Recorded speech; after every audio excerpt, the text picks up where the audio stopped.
কি খেলা খেলছে? বিনোদ বিনোদ বিনোদ খেলা। বিয়র্থ নাই নদার্থ জাত। এই খেলার কোনো জাত নেই, আমরা সবাই এই খেলা খেলতে পারি। তাই আজ গৌরহরি আমার বিনোদ খেলা খেলছে। ভক্তগণকে সঙ্গে নিয়ে এই শ্রীরামনগরের দ্বীপ মাঝে বিনোদ খেলা খেলছে শ্রীবাসের আঙ্গিনায়। ও মায়েরা, বৃন্দাবনে তো অনেক অনেক জায়গা ছিল, অনেক জ্ঞানী অনেক মুনি ঋষিদের স্থান ছিল, তাই না? গৌরহরি আমার ওখানে এই খেলা খেললেন না কেন? শ্রীবাসের আঙ্গিনায় কি রাম সংকীর্তন করতে হবে? হ্যাঁ ও মায়েরা, গৌরহরি আমার এত এত জায়গা থাকতে শ্রীবাস আঙ্গিনার মাঝে হরি নামের খেলা খেলল কেন?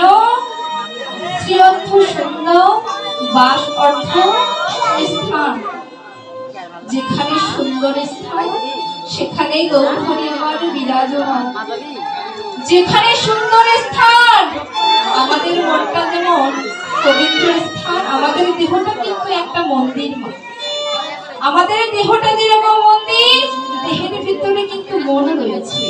তাহলে এই মন্দিরের ভিতরে এই মনটাকে কিন্তু আমাদের পরিষ্কার রাখতে হবে। যদি গৌরকে আমরা ভালোবাসতে চাই, এই হৃদয়ে দরজা খুলে দিয়ে এই মনটাকে আগে পরিষ্কার করে তারপর আমার গৌরকে ভালোবাসতে হবে। তাহলে আমার এই শ্রীবাস আঙ্গিনার মাঝে। তবে দেখুন মা, ভক্ত বড় শক্ত কথা পণ্ডিত রইল বসে, গাছের ফলটি গাছে রইল মৃত্যু করুণা। ভক্ত শ্রীবাসের মতো ভক্ত গৌরহরি আমার বৃন্দাবনে আর একটু পায়। শ্রীবাসের মতো ভক্ত গৌরহরি পায়নি, সেই কারণে গৌরহরি আমার শ্রীবাস আঙ্গিনার মাঝে। এই শ্রীবাস আঙ্গিনার মাঝে নৃত্য করতে করতে, নাম সংকীর্তন করতে করতে আজ গৌরহরি কানে ভেসে এলো কান্নার শব্দ। মায়েরা, এই নাম কীর্তনে চলাকালীন যদি কান্না ভেসে আসে, তাহলে তো আপনাদের জানার ইচ্ছা হবে যে কে ওখানে কাঁদছে। তেমনি আমার গৌরহরি শ্রীবাসকে ডেকে ডেকে বলছে, শ্রীবাস, ওরে শ্রীবাস রে, তোমার ঘরে কে কাঁদছে রে শ্রীবাস? শ্রীবাস আমার প্রভুকে জড়িয়ে ধরে বলছে, প্রভু গো, তুমি তো বলেছিলে জীব নামেই চলে যায়, জীব নামেই চলে যায় প্রভু। তবে প্রভু গো, এই নাম সংকীর্তনে চলাকালীন আমার যে একটু সন্তান ছিল, আমার যে একমাত্র পুত্র সন্তান ছিল, তার হঠাৎ মৃত্যু হয়ে গেছে। ওদিকে শ্রীবাসের স্ত্রী নয়নের জলে বুকে ভেসে ভেসে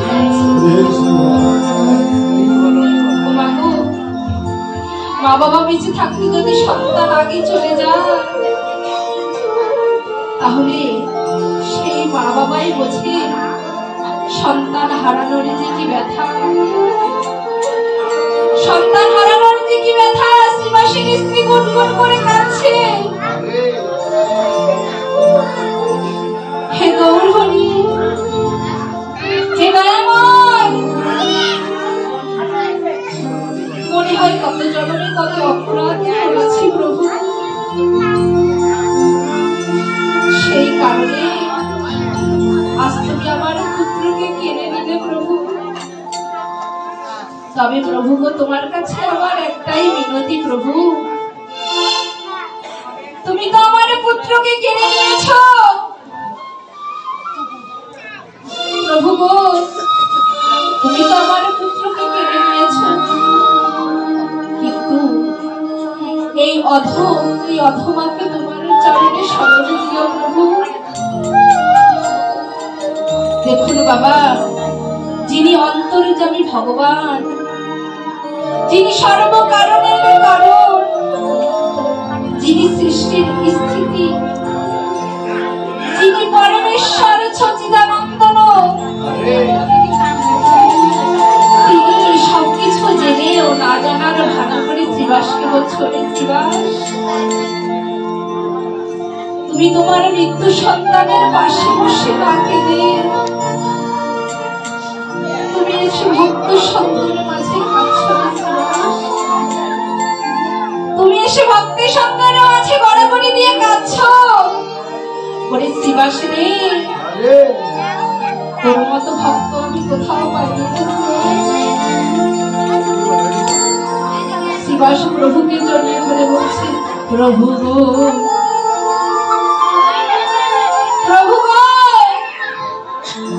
মনে হয় না জানি কত জন্মে কত অপরাধ করেছি।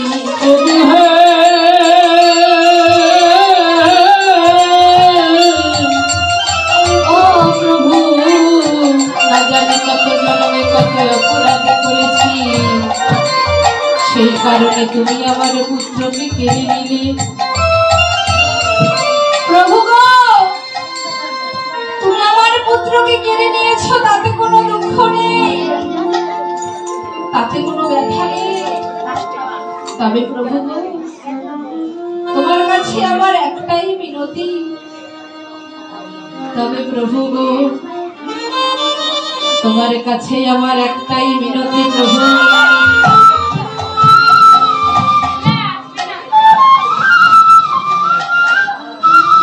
ও প্রভু গো,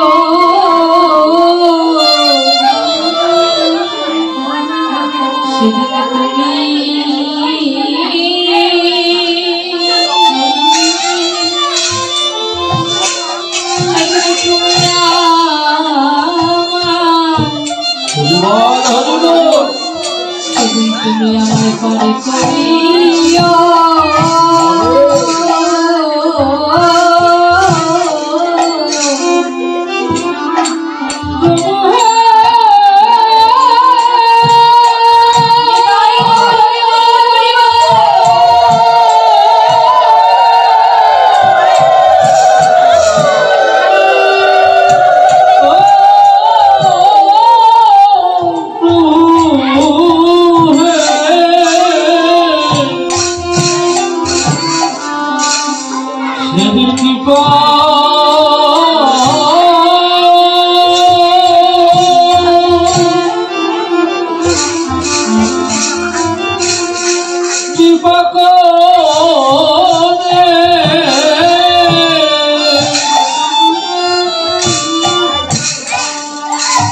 আমার পাতরিয়া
আমার